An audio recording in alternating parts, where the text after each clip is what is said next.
Hey everyone, welcome Henrik. Thank you. Welcome to the True Intent podcast. My name is Fred and I'm here with Henrik Wenøe from Acuity world.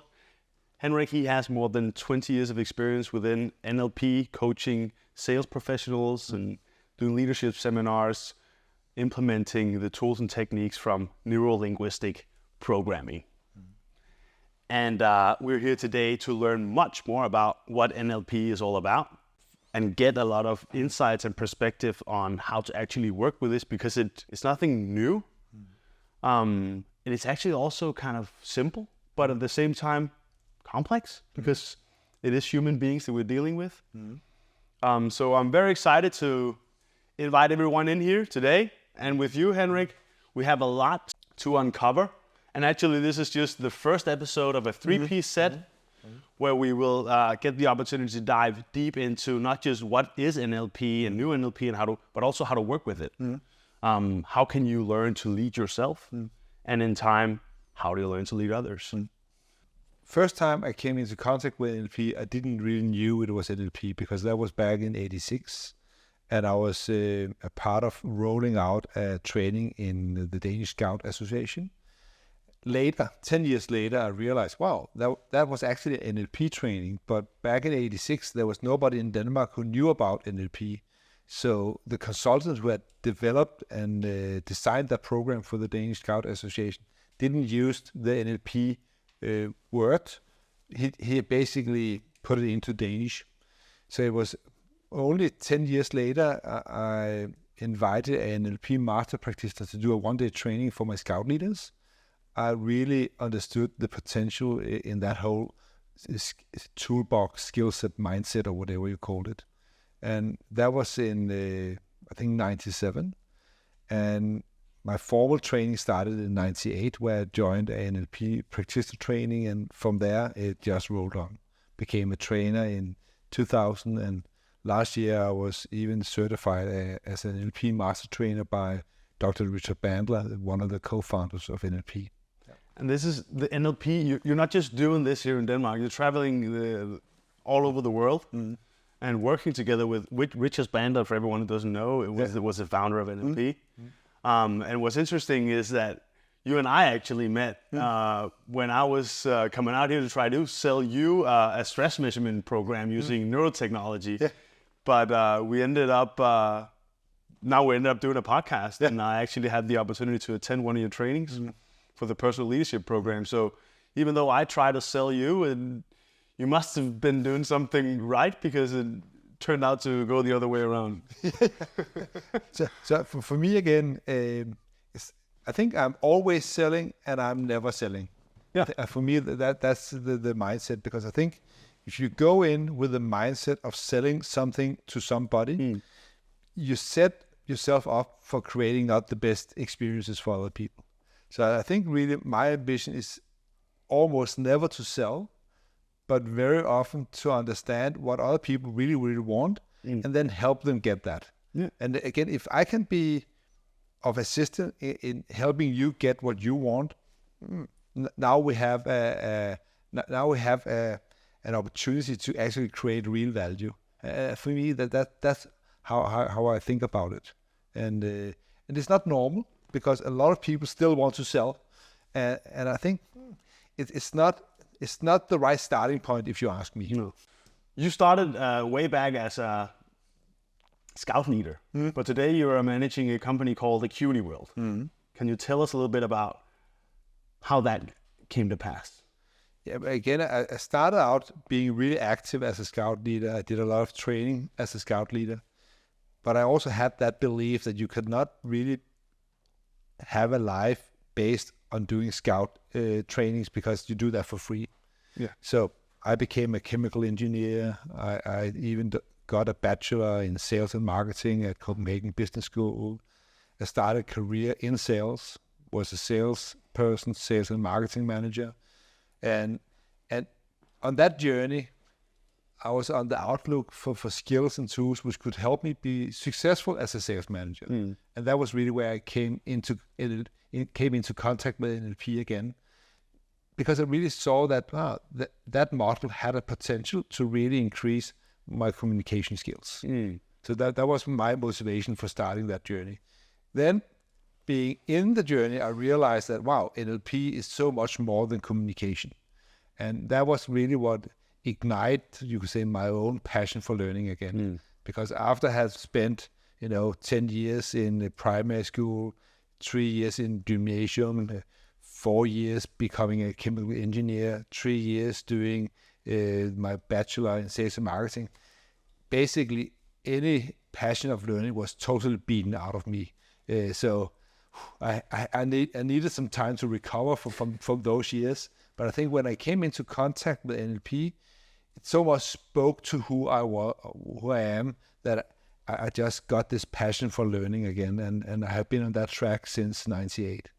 That's amazing, because discovering who you are is also one of the primary ideas I got from bringing you on this podcast, because I've been searching for my own true intent for a while now. And when I read the first book that you gave me after the first meeting that we had, and I looked at the different tools and techniques, I was like, wow, this actually sounds like somebody who's been able to develop tools and techniques to actually not just talk about who you are, what you want to be, but also actually practice it. But to return back, because we're going to dive much more into what NLP is all about, but I want to quickly just circle back on Acuity world. So Acuity, for people not knowing that word, what does it mean? One, and secondly, what problem are you solving? Yeah, I would say that if we start with the last question first, and that's basically, we don't solve any problems because we don't believe in problems. Boom. And I think this is really where I think we have an edge. And I think that's why I'm traveling the world, because there's not many people who do NLP the way we do it. Because classically, when you work, you start out by saying, we need to understand what's the problem and how can I come up with a solution to fix that problem. And basically, I would say I had an experience back in 2000 which in a way transformed my whole mindset. And since that day, I don't believe in problem anymore. But aren't people motivated by problems? I think you can motivate people by problems, but it's not sustainable. And also, again, if you want to motivate people by problems, you have to basically bring the other person into fear mode. And I don't think that's an ethical way of motivating people. No. It's highly effective short term. It's used broadly on all levels of societies. It's used in sales leadership. It's used in any kind of leadership. I think Kotter talks about, if you want to make a change in an organization, you need to create a sense of urgency. And he do that by showing people how to create a burning platform, which is basically sharing a message which informs people that either you jump or you die. So you're basically forcing people to take action. And I think it's highly unethical way of operating a system. We are much more teaching people how to go to where the problem isn't. And then from there, understand where do you want to go. And then we help people build a burning desire, which can pull people into the desired future. And by doing that, of course, we will end up with less problems, but we don't let the problems dictate what we do and what we don't do. It's very interesting, because when I look into the world, and whether it would be in professional leadership, sales, personal development, going to a therapist, people, they always talk about that they want to change, but they never really do something about it until they are absolutely fed up with the current state of environment. Again, in the classical model, people need to be close to dying before they act. But again, when I meet people, I see that there's much more that works for them that don't. And I think a lot of people in this world could really get a beautiful life if they could simply understand that, wow, you're actually okay.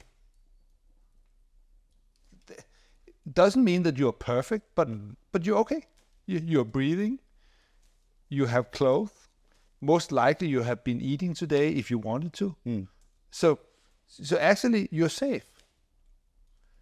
It's a big paradigm shift for people, apparently. But a lot of people think that they need to be different to be okay, instead of realizing that, in fact, you are okay. This is who you are. The issue is that people think that they should be something else than themselves, and they often sucks at that. Because again, the idea we work from, and this is not strictly NLP, but we work from this insight that people are born too early. So humans are born into dependency. The first many years of their life, they're depending on parents, on adults who can take care of them. And as I normally say in my trainings, this gives a lot of value because it means that we can transfer learning from one generation to the next and so on. But it also comes with this price that if the first many, many years of your life, you're dependent on somebody else, your life is not about being you. Your life becomes much more about who can I be so that the person I'm depending on likes me so that I can survive. And again, it's not easy to be the way you have to be so that somebody else can be okay and then really enjoy the ride. And that's why people are getting confused, because they think they have to be something else than who they are. And that's why they're on this constant quest of finding themselves. So people tend to search for answers in the wrong place, instead of actually searching where the answer is. And the answer for me have never been found in a very effective way if you start out by asking, what's the problem? But you're going to where most people place the light. They place easily the light on the problem, but that's not where the solution is. You need to go to where the problem isn't, because that's where you can find the real and true answer to who you are. And again, so that's basically what we're doing. Yeah. And this is not what I would say classical NLP, because if you say classical NLP, what is that? If you ask Richard Bandler, he would say, wow, NLP is basically about studying excellence and success, and then putting that into a formula so that you can teach other people to become a success. So what he did together with John Grinder back in the early 70s was that they went out and studied some really, really excellent therapists, very good communicators, and identified the strategies they were using, which seems to give results for people which other therapists have basically given up upon. Because it actually came from Fritz Perls, who was a founder of Gestalt therapy. Yeah, he was one of the people who they modeled. They also modeled Virginia Satir and Milton Erickson. Extremely good therapists. And again, what they ended up describing were their strategies, but Fritz Perls, Virginia Satir, and Milton Erickson, they were all looking for problems and were solving problems. So that resulted in that a lot of people who practice NLP thought that they also had to look for problems and solve problems.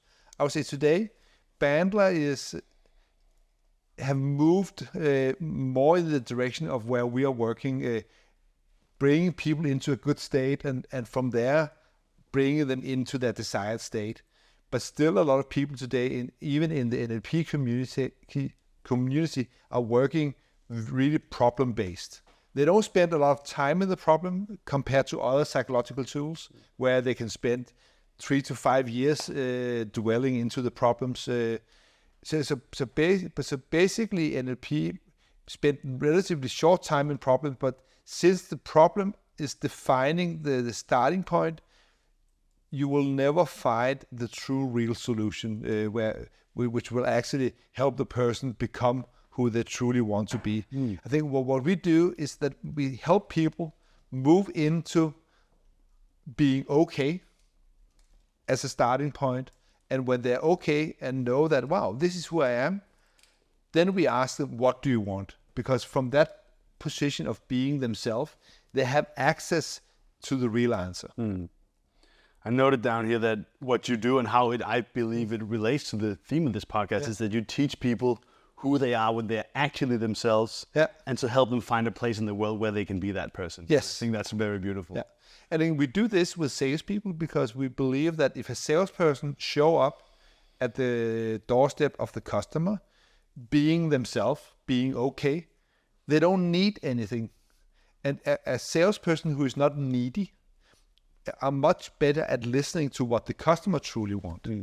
And since the salesperson don't need anything, they don't need to distort what the customer say so that it fits what they need, because they don't need anything. So they can listen much more clearly. And that brings us back to one of the questions you asked a few minutes ago. What does Acuity mean? And Acuity means people who have high level of Acuity are good at reading the signals of the other person, so they can listen and see what's actually being communicated. And you only have access to those information if you are not in a needy mode. Because if you need something, you will distort what the other person is saying so it fits your need. But if you work from a clean position of already being okay, now the person can say anything because you don't need them to say something specific, and that allows you to actually understand what they truly want. And for me, that's the foundation of establishing a good cooperation with the other person, because if you don't understand what they want, you will end up, again, creating the wrong solution. So again, for me, again, whether you use this for personal growth and development, whether you use it as a professional, it's the same thing. It's really about believing that I'm actually okay as I am. I don't need to change anything. I don't need to fix anything. I am who I am. And I'm actually alive, breathing, okay. That doesn't mean that I don't want to improve myself in certain areas. That doesn't mean that I don't want to learn something. That's fine. But if you ask yourself the question, what do I want from a position where you're already okay, now you tend to want things which actually match who you want to be even more. And that just add a very different depth of motivation and energy to actually getting it. What if some people, including myself, have limiting beliefs that is maybe more subconscious than they're actually aware of? Yeah. So even though I'd want to have a certain outcome or go in a certain direction, there'd be something within me that is holding me back without me actually being aware of it. I know. How do you tackle this? Again, you don't tackle the limiting belief. No. You bring the person to where that belief doesn't exist. Where's that? That's for you, is where you're truly yourself. Because when you're truly yourself, then what's possible? Anything. You understand? Yes. So how many limiting beliefs do you have there? Probably none. You understand? Yeah. So instead of fixing the problem with a limiting belief, I bring you to where the problem isn't. And then I teach you to live from there. Because then I fix your limiting beliefs, I fix your self-doubt, I fix your all the shit you have when you're not yourself. And again, this sounds very, very simple. The reason why it's not so easy is that to truly know who you are when you're truly yourself, it's contained on a deeper level than language. Yeah. It's contained in your somatic form. And that's outside most people's awareness and consciousness. What does somatic mean? Bodily. So it's you, who you know yourself to be when you are yourself are much more hidden in this part of the brain than this part of the brain. So again, here people are searching in the wrong part of the brain for that kind of answer. So what I do when I work with people is that I'm much more paying attention to what they're doing than what they're saying. So I noticed where you were looking when you talked about who you are when you're truly yourself. So for me, that's a much more powerful answer than the words coming out of your mouth. And that's a whole paradigm shift right there. To actually be aware of what people are saying, but what they're not expressing with words. What they're communicating. Yeah. What they're communicating, as I say, before, between, and beyond words. So I'm hearing your words, but I'm also noticing what you're communicating outside your own awareness. So basically, besides being certified in NLP, I'm also certified in a tool or a skill set, mindset developed by Dr. Joseph Riggio called semantic modeling, which is basically about teaching, reading people and see what is it that they communicate and how do they communicate to themselves when they're truly themselves. So I can teach them to be themselves. The way they already know themselves to be, but they are not aware of how they do it. So I make them conscious about how they can lead themselves to be okay, so that they don't need anything, because from that starting point, they can start to want something. So it's really about creating a pure towards motivation instead of working with what we in NLP call an away from motivation. Yeah, and I'd like to actually dive a little bit into that approach, because usually when you go to a leadership or a seminar or workshop or any kind, there's a lot of talk and it goes directly to the brain and you feel a bit motivated and you go home and like, yeah, this is going to be awesome. And then it kind of withers away a little bit. But I remember doing the teachings with you at the PLP course, we did visualization exercises. We used our breath and our physiology, which is actually also trying to speak a different language to a different part of your brain. Can you tell us a little bit about that? You can say that, again, a lot of people attend a training because they believe that they have to be fixed. So, and again, people go to trainings and they get a fix. But often they then, after a few weeks, maybe they got that fix, but then what about the next thing? Because there's endless amount of things that doesn't work when you're not really yourself. So you see, our learning philosophy is really based on the whole idea of bringing the participant into the space where they're truly themselves. And then from that healthy core, we add different skills and strategies. And since those skills and strategies are anchored to who you really want to be, it tends to stick on a deeper level. So a lot of things people experience in our trainings is really something they don't really notice. So I'm basically distracting them away from how they have lived so that they really end up experiencing themselves as the way they want to be, and before they even realize it. So in a way you can say that I'm positively tricking people into becoming okay before they even know it. And then I notice what signals they're communicating to themselves when they're okay. And then I start to loop that back to them so that they have this sense of deep well-being. And when they're truly there, I start to teach them how to communicate, how to interact, how to lead, how to do the things they want to do, but from this different starting point. And then as the training evolves and people get to the more advanced levels, I start to push and stress them, but from the position of where they're already okay, so that they become better at being okay despite what's happening on the outside. So I bring them to this solid, healthy core, and then I start to push them slightly. And when they can resist and when they have the resilience to withstand slightly push, I push a little harder and a little harder, so that they end up becoming really resilient, so that they can stay who they are, even in situations that are not okay. We have done this with the military. We have done it with leaders around the world, with salespeople. So this is our, and I think also that this is why a lot of people, they often say, "Wow, this was different," because this was not about.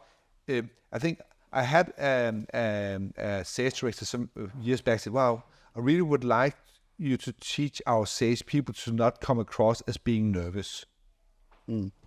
But again, if I have to teach people to not come across as being nervous, first I need to make them nervous.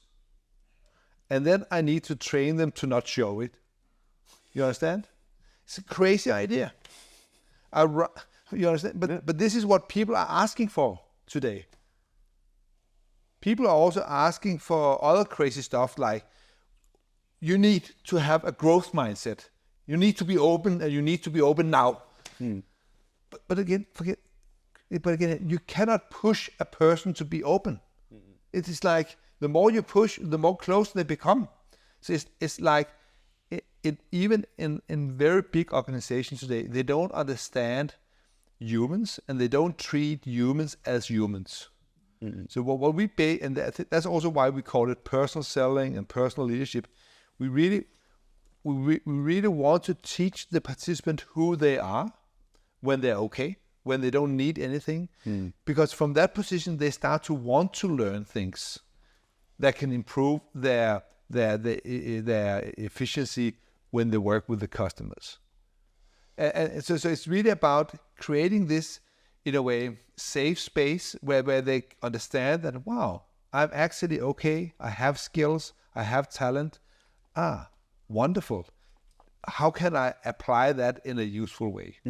But it's difficult because we live in a world where you're constantly reminded of the opposite. Yes. So it's a whole different paradigm shift. And I remember, and I think about one of the first books that I read on leadership from Stephen Covey, The 7 Habits of Highly Effective People.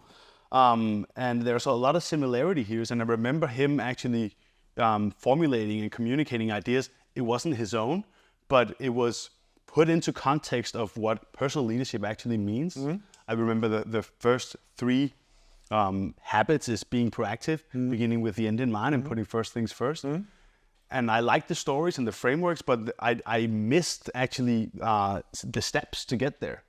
Because I remember beginning with the end in mind, there was this visualization exercise where you're visualizing yourself at your funeral.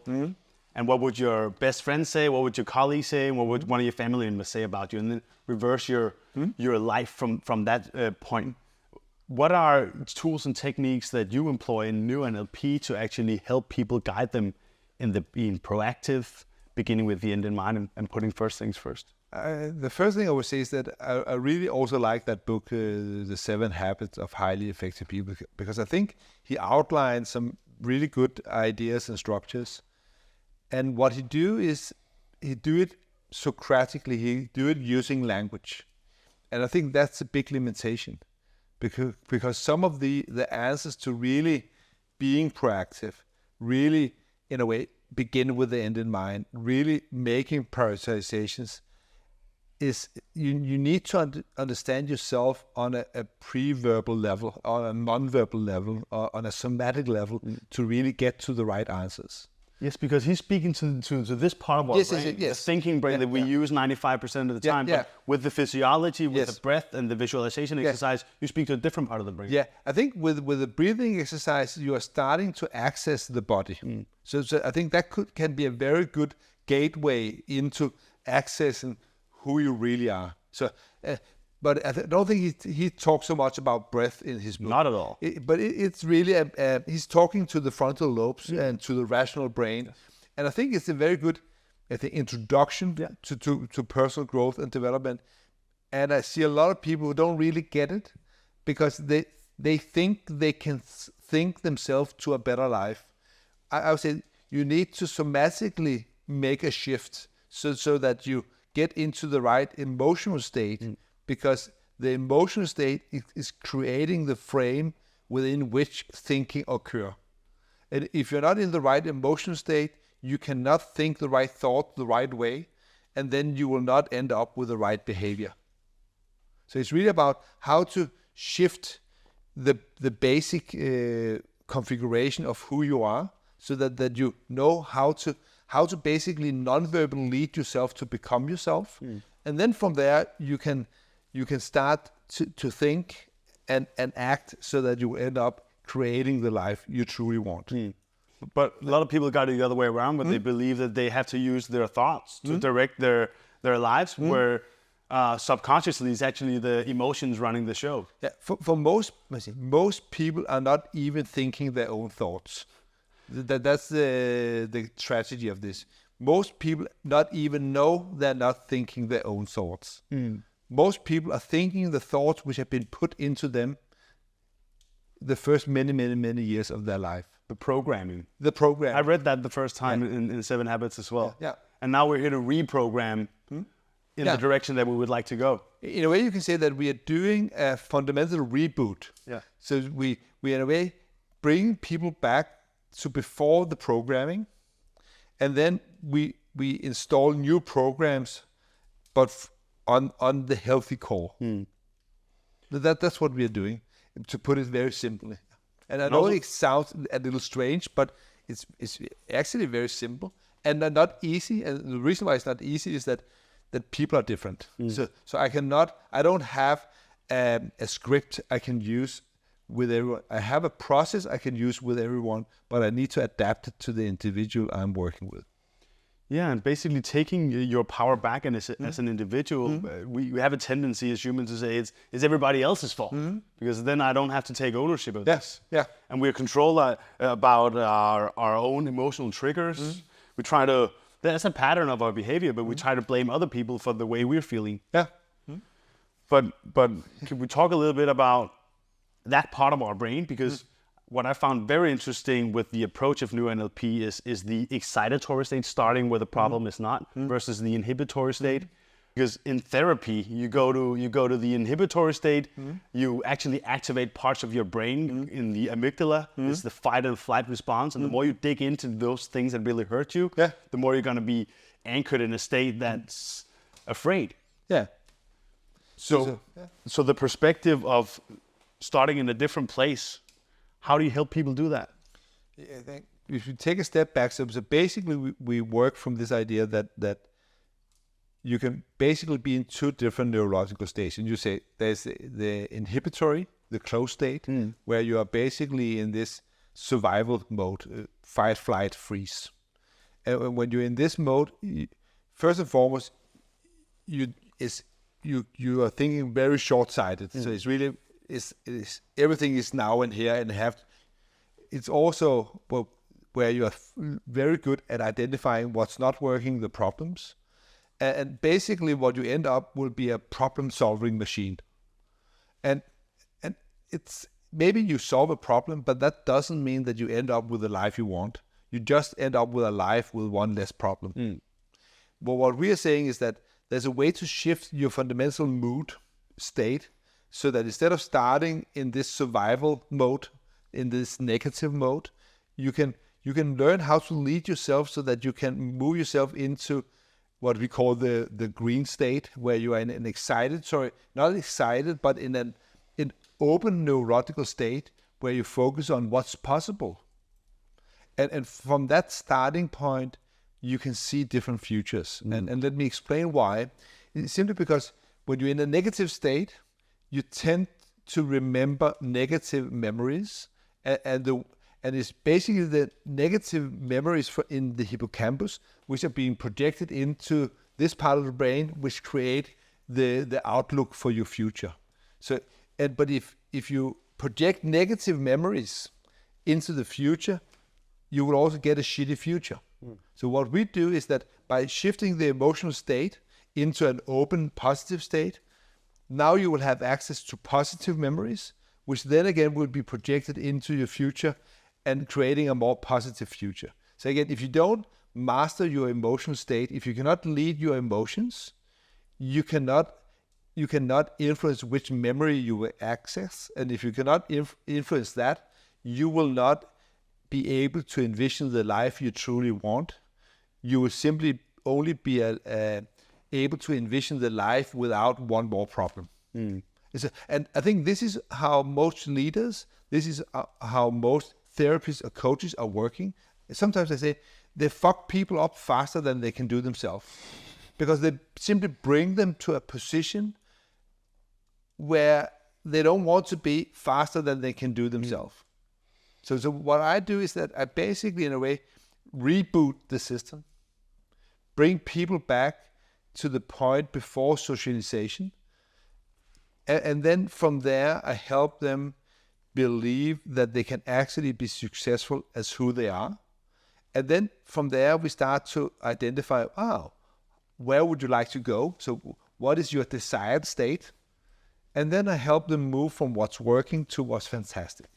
And that is the exercise that is beginning to generate feelings of excitement and joy and gratefulness. Yeah, because when you start to move in the direction of something which you really truly want, because you know that it will strengthen you in becoming who you want to become, then you will get these small dopamine rushes, because every time you know you're on the right track and you're moving in the right direction, it will create emotional rewards also. Yeah. And again, but what we do, which is maybe also important to point out here, is that what we help people to do is to build a future memory. So we start out by helping people really connect with themselves and be okay.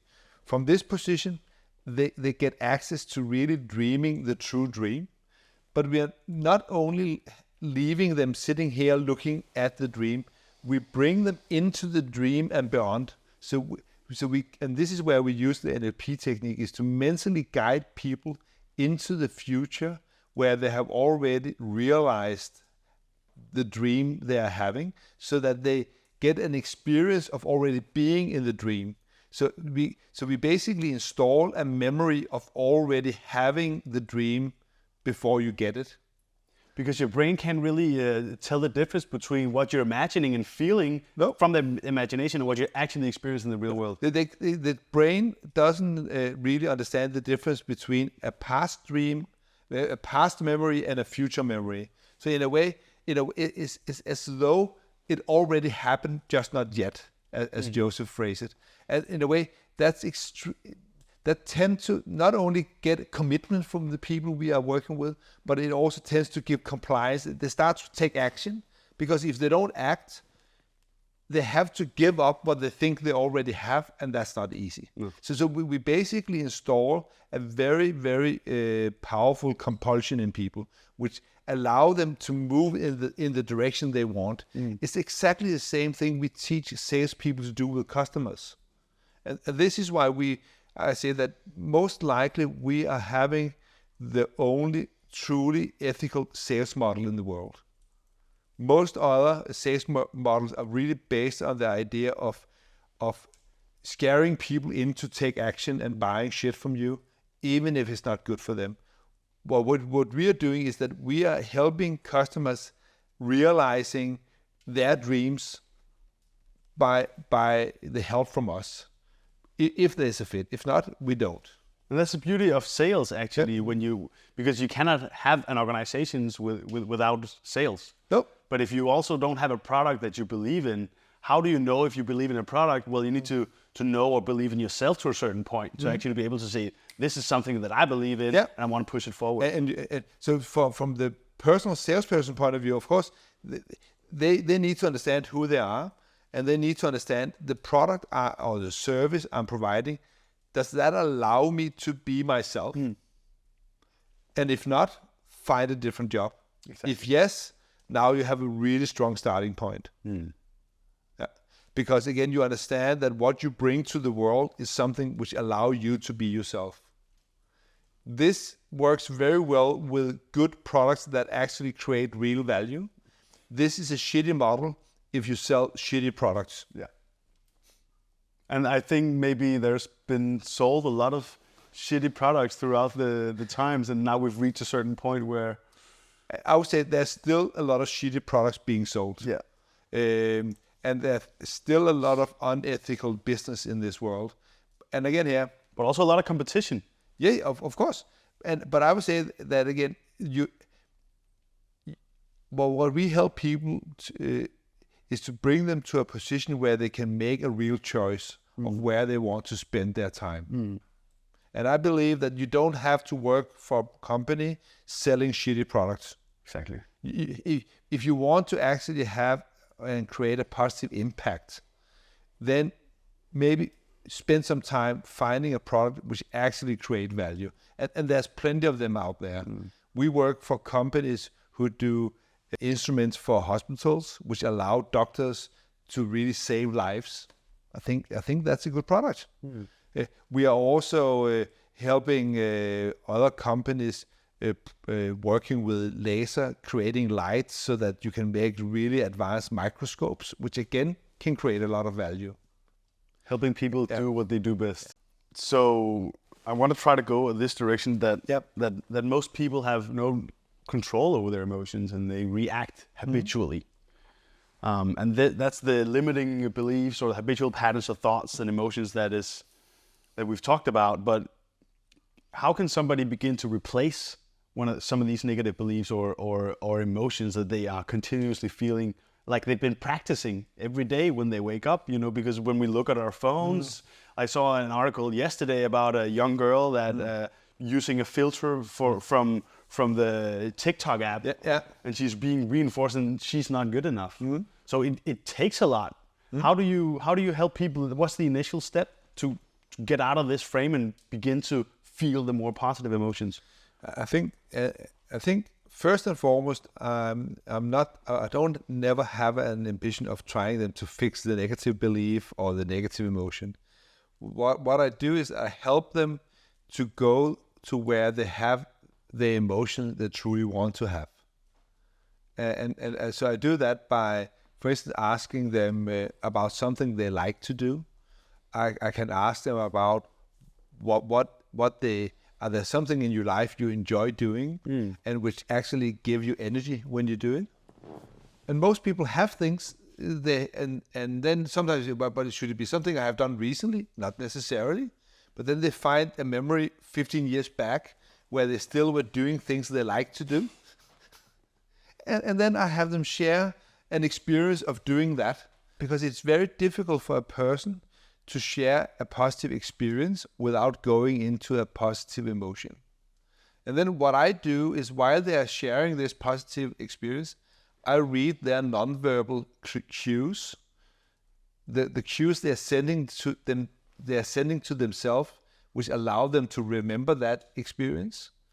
And when I have read those cues, I can now teach them back those cues so they can use those cues to trigger themselves to go into the positive emotion, even when they don't think about the experience. Okay, so now we're actually getting to what you're actually doing to help people reach this point, and this is actually for the second episode. So you're already moving past. But I think people let's out go there back again and then no, people should be curious, because once you hear something once, you need to hear it a couple times to actually get you into the state of actually understanding what this is all about. So let's dive deeper in this later.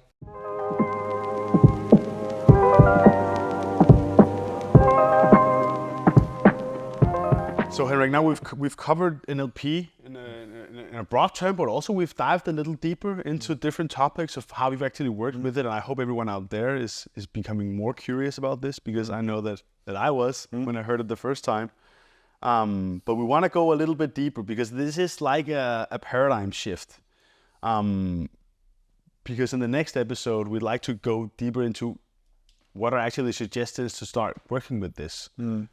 But before that, how can people access information about this? Where can they learn more about this philosophy, which I believe it kind of is, if they are curious for more?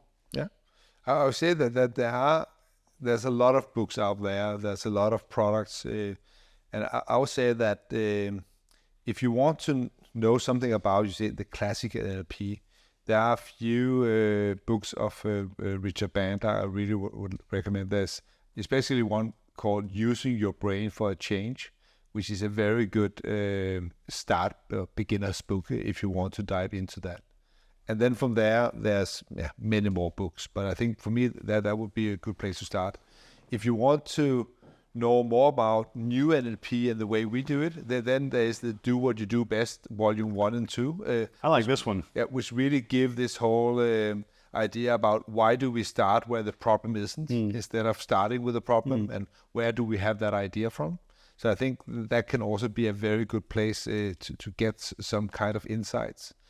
And then finally, I think on our YouTube channels, we have a number of small talks which speak to these ideas from different angles, which also I think can be an easy and good way to start. And then finally, we have some small articles on our website under Our World, where you can also read a few pages on different topics. Yeah, that's very good, because and I want to remind that that's inspiration, because if there's anything I've learned on this session today, is that we can learn and get inspired from getting information to our brain, our thinking part of the brain. But if we really want to incorporate and learn and drive ourselves to a different direction, then we need to internalize in a different way. And that's what we're going to talk much more about in the next episode, about how to actually lead yourself. So I'm very excited to invite us back and invite you back. And for everybody out there, tune into the next episode where we will get specific. We will give you ideas and tools on how to lead yourself.